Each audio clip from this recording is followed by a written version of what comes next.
ಇಡಿ ದಾಳಿ ಕುರಿತು ನನಗೆ ಇನ್ನೂ ಸಂಪೂರ್ಣ ಮಾಹಿತಿ ಇಲ್ಲ. ಏನೆಲ್ಲ ಬೆಳವಣಿಗೆ ಆಗಲಿದೆ ಎಂಬುದನ್ನು ಕಾದು ನೋಡಬೇಕು ಅಂತ ಬಿಜೆಪಿ ನಾಯಕ ಅಶ್ವಥ್ ನಾರಾಯಣ್ ಹೇಳಿದ್ದಾರೆ. ಇಡಿ ದಾಳಿ ನಡೆದ ನಂತರವೇ ಸ್ಪಷ್ಟ ಮಾಹಿತಿ ಸಿಗಲಿದೆ. ಯಾವ ವಿಷಯಕ್ಕೆ ದಾಳಿ ನಡೆದಿದೆ ಅನ್ನೋದನ್ನ ಈಗಲೇ ಹೇಳಲು ಸಾಧ್ಯವಿಲ್ಲ. ಉಪ್ಪು ತಿಂದವರು ನೀರು ಕುಡಿಯಲೇಬೇಕು. ಯಾರೇ ತಪ್ಪು ಮಾಡಿದರೂ ಅವರ ಮೇಲೆ ಕ್ರಮ ಆಗಬೇಕು. ಬಿಜೆಪಿ ಮೇಲೆ ಆರೋಪ ಮಾಡುವುದು ಸರಿಯಲ್ಲ. ಸತ್ಯ ಹೊರಗೆ ಬರಬೇಕು ಅಂತ ಅವರು ಒತ್ತಾಯಿಸಿದರು. ಬಿಟ್ಕಾಯಿನ್ ಪ್ರಕರಣಗಳಲ್ಲಿ ತನಿಖೆ ಆಗಬೇಕು ಅಂತ ಕಾಂಗ್ರೆಸ್ ನಾಯಕರು ಹೇಳ್ತಿದ್ದಾರೆ. ಹಾಗಾದರೆ ತನಿಖೆ ಮಾಡಿ ಸತ್ಯ ಹೊರಗೆ ತರಲಿ. 100 ವರ್ಷವಾದರೂ ಸತ್ಯವನ್ನು ಪತ್ತೆ ಹಚ್ಚಬಹುದು. ಪ್ರಿಯಾಂಕಾ ಖರ್ಗೆ ಹೇಳೋದೆಲ್ಲ ಮಾಡಿ ತೋರಿಸಬೇಕು ಅಂತ ಟೀಕಿಸಿದರು. ಕಾಂಗ್ರೆಸ್ ಅಧಿಕಾರಕ್ಕೆ ಬಂದು 3 ವರ್ಷವಾದರೂ ಸರಿಯಾದ ತನಿಖೆ ಮಾಡಿಲ್ಲ ಅಂತ ಅಶ್ವಥ್ ನಾರಾಯಣ್ ಆರೋಪಿಸಿದರು.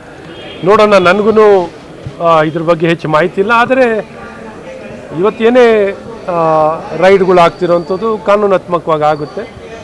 ಆ ಒಂದು ರೈಡ್ಗಳು ನಡೆಯುತ್ತೆ.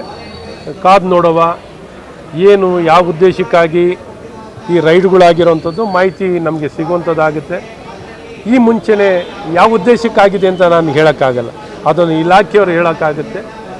ಏನೇ ಮಾಡಿದ್ರೂ ಒಂದು ಒಳ್ಳೆಯ ಉದ್ದೇಶದಿಂದ ಮಾಡುವಂಥದ್ದು ಆಗುತ್ತೆ ಅಂತ ಭಾಳ ಸ್ಪಷ್ಟವಾಗಿ ಹೇಳೋಕ್ಕೆ ಇಷ್ಟಪಡ್ತೀನಿ. ಬಿಜೆಪಿ ಕಾಲದಲ್ಲಿ ಬಿಟ್ಕಾಯಿನ್ ಆಗಿದೆ, ಎಲ್ಲರನ್ನೂ ಜೈಲಿಗೆ ಕಳಿಸ್ತೀವಿ ಅಂತ ಆರೋಪಗಳನ್ನು ಮಾಡ್ತಾರೆ, ಹೇಳಿಕೆಗಳನ್ನು ಕೊಡ್ತಾ ಇದ್ದಾರೆ. ಇವತ್ತು ಉಲ್ಟಾ ಆಗಿದೆ, ಅವ್ರ ಮೇಲೆ ದಾಳಿ ಆಗಿದೆ. ನೋಡಿ, ನಾನು ಯಾವಾಗಲೂ ಹೇಳ್ತಾ ಇರ್ತೀನಿ, ಇನ್ನೂ ಚಿಕ್ಕದಾಗಿ ಹೇಳಬೇಕು ಅಂದರೆ ಉಪ್ಪಿಂದ ನೀರು ಕುಡಿಬೇಕು ಅನ್ನುವಂಥದ್ದು. ಇವತ್ತು ಸಮಾಜಕ್ಕೆ ವಿರುದ್ಧವಾಗಿ, ಸಮಾಜದ ಹಿತಕ್ಕೆ ವಿರುದ್ಧವಾಗಿ ಯಾರೇ ಕೆಲಸ ಮಾಡಿದ್ರು ಅವ್ರ ಮೇಲೆ ಕ್ರಮ ಆಗುವಂಥದ್ದು ಆಗಬೇಕು. ಈ ದಿಕ್ಕಲ್ಲಿ ತನಿಖೆ ನಡೀತಿದೆ. ಅದು BJP ಮೇಲೆ ಹೇಳ್ತಿದ್ರು, ಇವತ್ತು ಕಾಂಗ್ರೆಸ್ಸಿನ ಮೇಲೆ ಹೇಳ್ತಿದ್ದರು.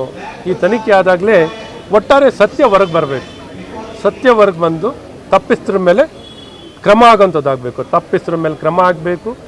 ಯಾವುದೇ ಬಿಟ್ಕಾಯಿನ್ ಬಿಟ್ಕಾಯಿನ್ ಆಗಿದ್ರೆ ಬಿಟ್ಕಾಯಿನ್ ತನಿಖೆ ಆಗಬೇಕು. ಬಿಟ್ಕಾಯಿನಿನ ವಿಚಾರದಲ್ಲಿ ಕೆಲವು ಕಾಂಗ್ರೆಸ್ ನಾಯಕರು ಮಾತಾಡ್ತಿದ್ರು. ಆಗಿಂದಾಗೆ ಬಿಟ್ಕಾಯಿನ್ ವಿಚಾರದಲ್ಲಿ ತನಿಖೆ ಆಗಬೇಕು ಅಂತ ಕಾಂಗ್ರೆಸ್ ನಾಯಕರು ಹೇಳ್ತಿದ್ರು.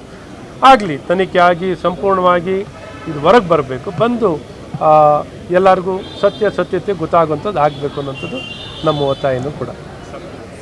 ಹಾಗಾಗಿ ಬಿಟ್ಕಾಯಿನಲ್ಲಿ ಯಾರೂ ತಪ್ಪಿಸ್ಕೊಳ್ಳೋಕ್ಕಾಗಲ್ಲ. ಡಿಜಿಟಲ್ ಟ್ರೇಸ್ ಅವ್ರು ಏನೇ ಮಾಡಿದ್ರು, ಯಾರೇ ಏನೇ ಮಾಡಿದ್ರು ಇನ್ನು 100 ವರ್ಷ ಆದಮೇಲೆ ಹಿಡಿಬೋದು ಬೇಕಾದ್ರೆ.